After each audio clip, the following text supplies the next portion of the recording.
आदरणीय देवेंद्र सैनी जी के पुत्र वेदांतपुर जी ने भी 200 रुपए दिए हैं और समाज के उप मंत्री सत्येंद्र रावत जी आपको 200 रुपए दिए। बहुत बहुत धन्यवाद करती हूँ। हमारा छोटा सा बेटा क्या बता दीपेंद्र,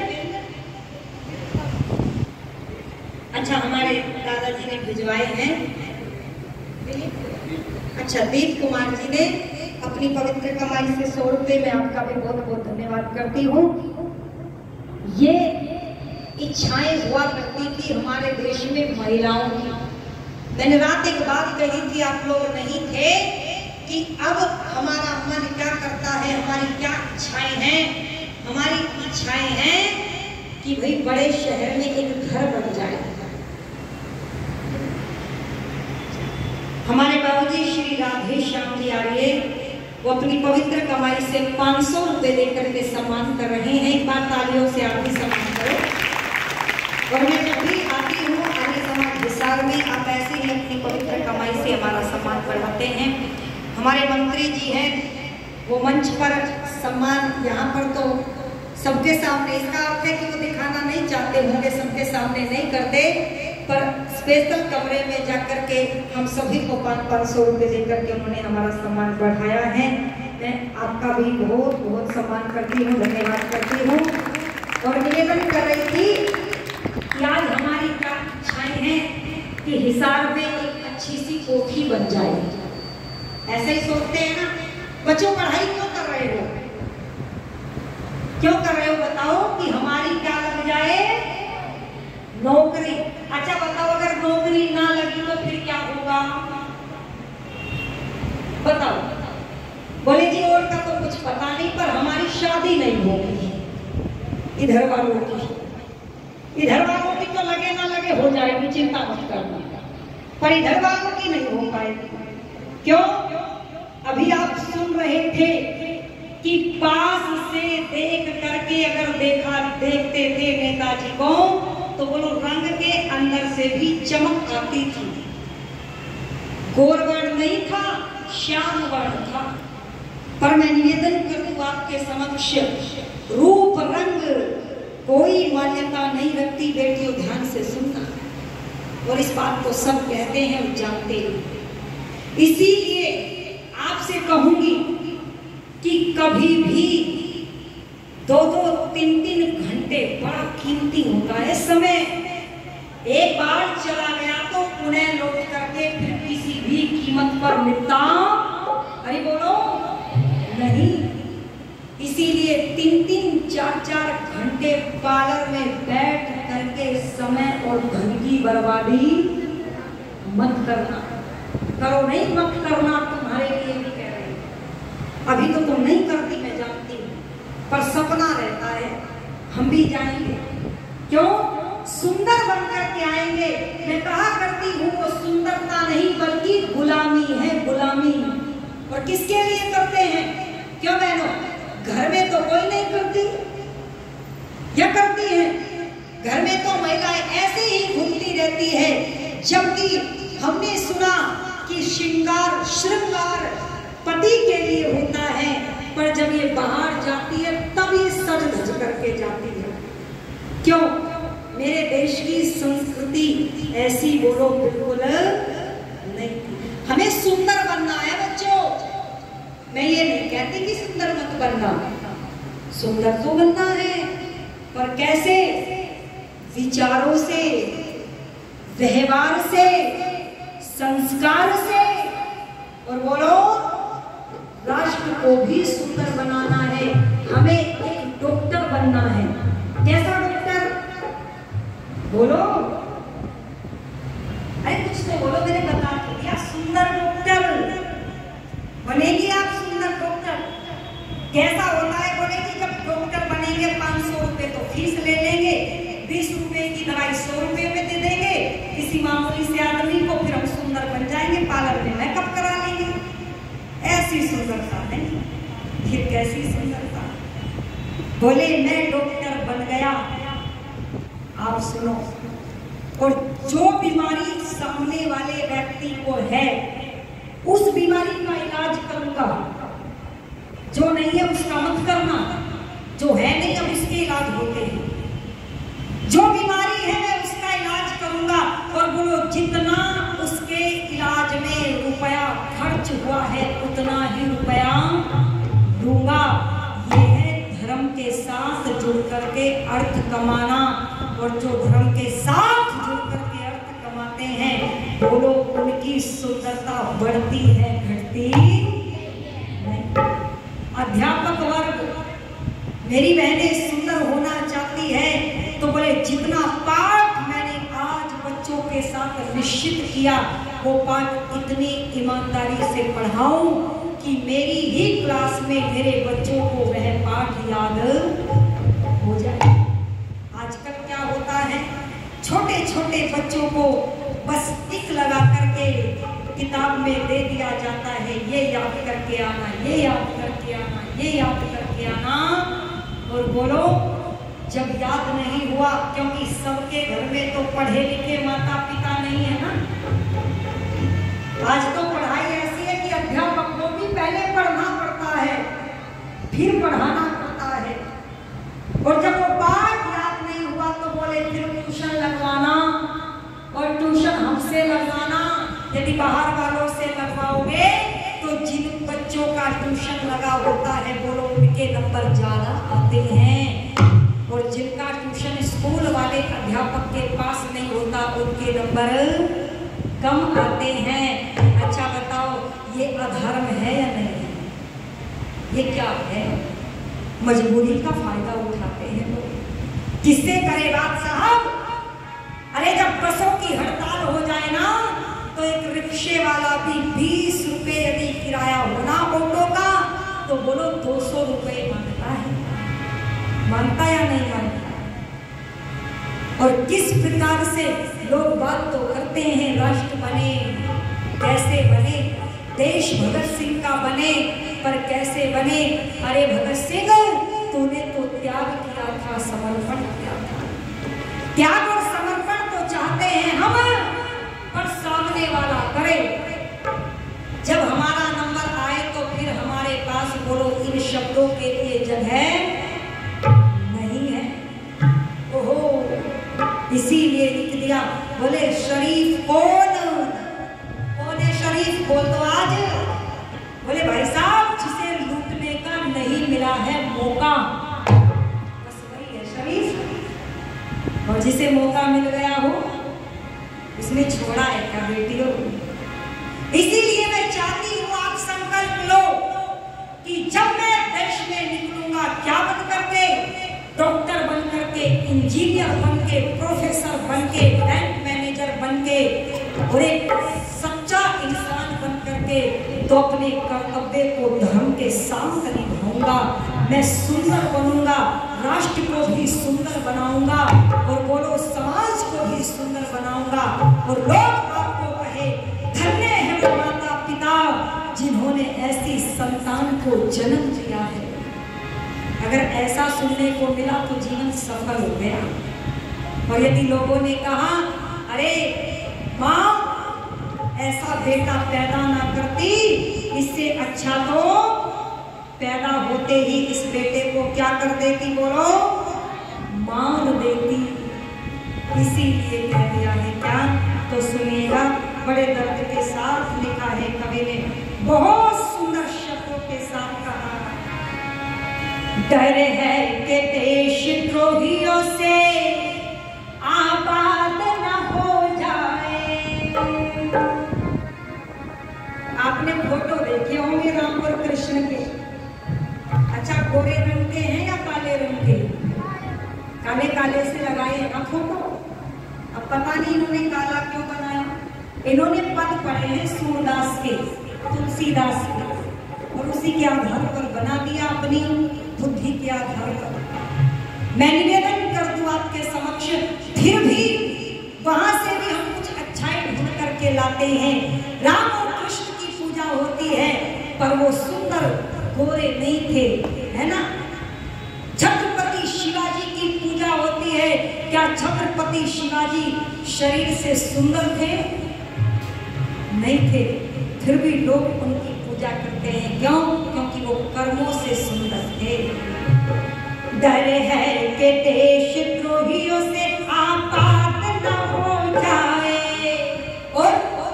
ये भूमि राम श्याम की बर्बाद न हो जाए।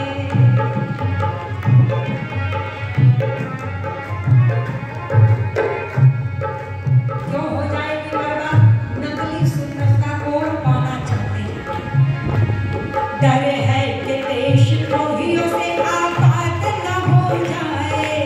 भूमि राम श्याम की बर्बाद न हो जाए।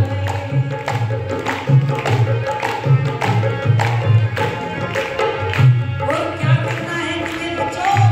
अरे सुनो, तुम्हारे लिए कहा, इस बढ़ते अत्याचार की आंधी को रोक दो, आंधी को रोक दो। इस बढ़ते अत्याचार की आंधी को रोक दो, आंधी को रोक दो। इन बहसियों से नारियां,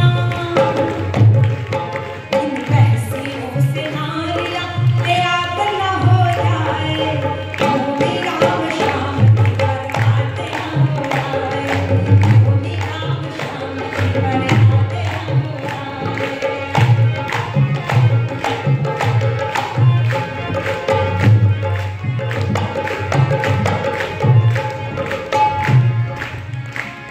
ऐ नौजवान रोक दो चलती ये आंधियां, चलती ये आंधियां।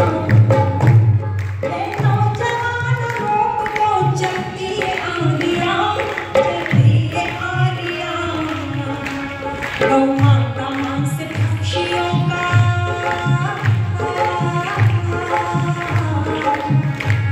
गौ माता मांस पक्षियों का त्रास न हो जाए। भूमि राम श्याम की बर्बाद न हो जाए। भूमि राम श्याम की बर्बाद न हो जाए।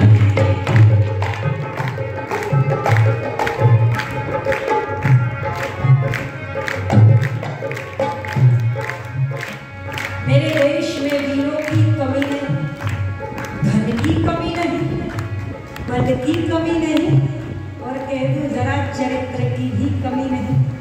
फिर गुलाम कैसे हो रहे हैं? तो सुनो,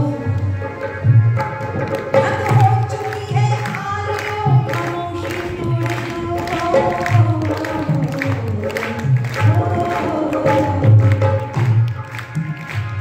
हद से गुजरते जा रहे पड़ोसी देश के, पड़ोसी देश के।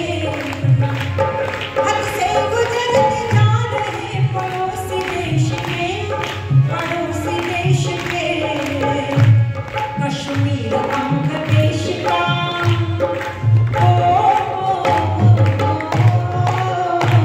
कश्मीर अंग देश का ये पाक न हो जाए।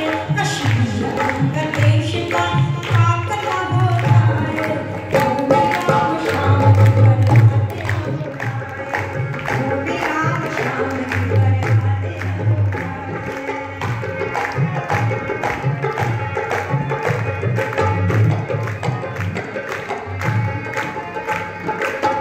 दरवाजे पर लिखा, गर्व से कहो हमें, अरे बोलो, हिंदू है। और घर में क्या पक रहा है साहब? मांस। और अपने आप को क्या कहते हैं? हम राम और कृष्ण के भक्त हैं। क्या राम और कृष्ण ने मांस खाया? और पवित्रता तो देखिए, बोले सावन के महीने में तो लहसुन और प्याज भी घर में आ जाए तो पाप लगता है। अच्छा, और सावन के महीने को छोड़ करके फिर गर्दन भी घर में कट जाए तो कोई पाप नहीं लगता। ये स्वार्थ, ये दोहरी मानसिकता, इसको समाप्त जो करेगा, बोलो वही सुंदर कहलाने का अधिकारी होगा। और क्या कह दिया? धिक्कार है उस हिंदू को जो मांस भक्षी है, जो मांस भक्षी है। धिक्कार है उस हिंदू को जो मांस भक्षी है, जो मांस भक्षी है। तज करके धर्म भेद का,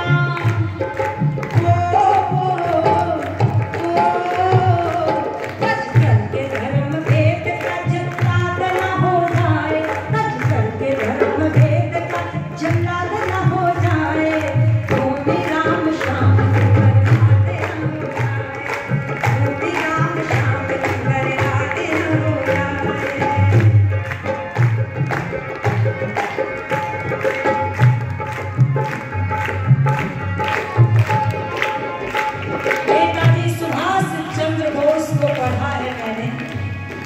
भगत सिंह सुखदेव राजगुरु को पढ़ा है मैंने। अरे 75 साल की आजादी का जश्न मनाने वालों, 1947 के उस दृश्य को भी याद कर लेना। और मैं तो कहा करती हूँ, हो सकता है किसी को व्यक्तिगत बुरी लगे तो लगे तो लगे, अगर वैदिक मंच पर बैठ कर के भी सत्य नहीं बोलेंगे तो फिर कहाँ जाकर के सत्य की बात होगी। निवेदन कर दूं, ये आजादी मिली थी उन बहन बेटियों के बलिदान से, उन लाखों हिंदुओं के बलिदान से। बोलो जिनके पाकिस्तान में शव पड़े थे और चील और कौवे उनके शव को बोलो नोच नोच करके खा रहे। कभी कल्पना तो करो, कैसे कहते कि बिना खड़क बिना ढाल के मिली, इतनी आसानी से और इतनी सरलता से मिली। अरे चौराहे पर बेटियों को खंबे से बांध करके जिहादियों ने दुष्कर्म किए। कैसे कह दूं कि इतनी सरलता से आजादी मिली। जीना चाहती थी बेटियां, फिर भी जहर पी करके प्राणों को त्याग रही थी इज्जत सम्मान राष्ट्र का बचाने के लिए। आर्यों, सौभाग्यशाली है आप कि आप आज 75 वर्षों के जश्न को मना रहे हैं, पर अपने पूर्वजों के बलिदान को मत भूल जाना। इसीलिए कह दिया है क्या, हद हो चुकी है आर्यों, खामोशी तोड़ लो।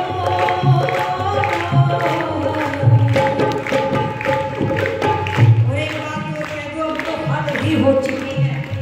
जानते होंगे महर्षि स्वामी दयानंद की आजादी की चिंगारी को प्रथम उस नीम के पत्थर को भुला दिया गया है।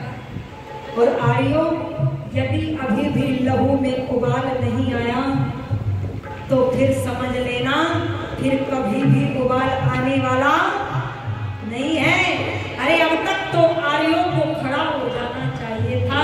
क्या महर्षि स्वामी दयानंद जी का आजादी की लड़ाई में कोई योगदान नहीं? अगर ऋषि दयानंद दादा अर्जुन सिंह के परिवार में न होते तो बोलो भारत को कभी भी भगत सिंह जैसा क्रांतिकारी मिलने वाला। यदि आर्य समाज शाहजहांपुर न होता, स्वामी सोमदेव जी ना होते तो बोलो कभी भी पंडित राम प्रसाद बिस्मिल मिलने वाला नहीं था। अरे आजादी की जब सभाएं हुआ करती थी नौजवानों की, पढ़ो आप नेताजी सुभाष चंद्र बोस को। दिल्ली के चांदनी चौक में नौजवानों को तैयार करने के लिए जब जलसा रखा तो वहां पर भजन हो रहे थे, भजन, और वो क्रांतिकारी कविताएं सुना करके जोश भरने वाला कौन था जानते हो? हरियाणा के घरोंदा के स्वामी भीष्म जी थे, जिनकी कविताओं को सुन करके बोलो नेताजी सुभाष चंद्र बोस भी जोश के साथ नौजवानों को तैयार कर रहे थे। और याद कर लो, जब हैदराबाद निजाम ने घंटे घड़ियाल मंदिरों पर रोक लगाई तो निकल कर के हर गांव हर शहर से अपनी संगीनों के सामने छाती को अड़ाने वाले वो कौन थे बोलो तो एक बार वो आर्य ही तो थे। नीम को कैसे कोई भूल सकता है? इसीलिए कह दिया है क्या, हद हो चुकी है आर्यों, खामोशी तोड़ दो, खामोशी तोड़ दो। हद हो चुकी है आर्यों, खामोशी तोड़ दो, खामोशी तोड़ दो। शंभु कह दो साफ दो दो हाथ न हो जाए, शंभु कह दो साफ दो दो हाथ न हो जाए।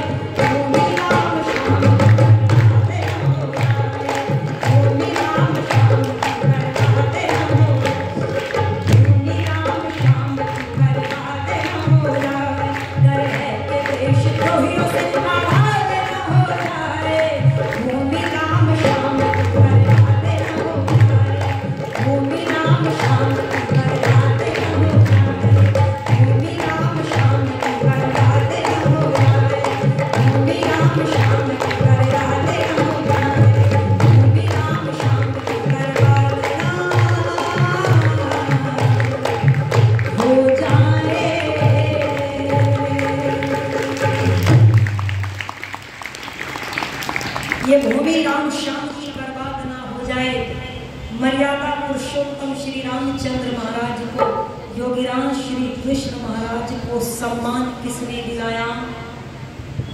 सत्यार्थ प्रकाश के अंदर बोलो महर्षि स्वामी दयानंद।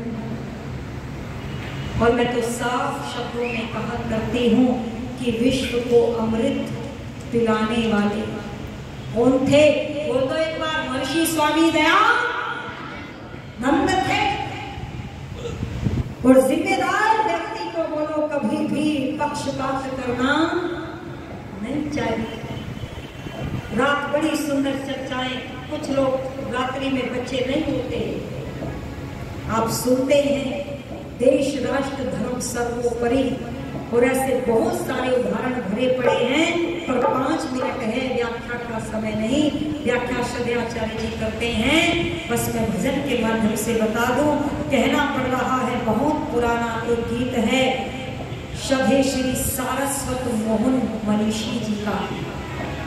मनीषी जी ने लिखा था उस समय जब देश में शहीदों को आतंकवादी कहा जा रहा था, पर आज मुझे फिर से याद आ गया जब ऋषि दयानंद लोगों ने तेरा बलिदान भुला दिया, तेरा नाम भी नहीं लिया।